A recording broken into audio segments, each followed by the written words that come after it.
साथीहरु सबैजनालाई नमस्कार। म सन्चै छु, हजुरहरु पनि सन्चै हुनुहुन्छ होला। आज चाहिँ बेलुकीको 4 बजिसकेको छ। मैले स्वागत गरे हजुरहरुलाई उदयपुरको बेलटार यो ड्रिम बेम्बो हाउसबाट।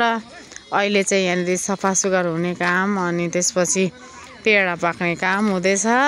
गर्मी अत्याधिक गर्मी छ। मकैहरु सुकेर एकदम जिरोमा पुगिसक्यो। अहिले चाहिँ यहाँ पाक्दैछ पेडा।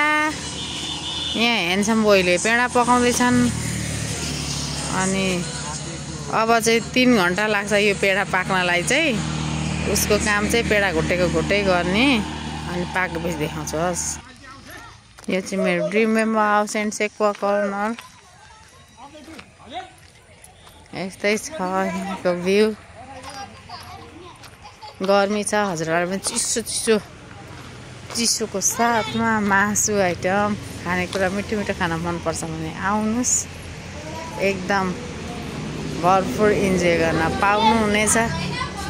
एकदम मिठो मिठो खानेकुराहरु खान पाउनु हुनेछ। चिसो कोक भनेको कोका कोला भनेको कोका कोलै हो भन्ने।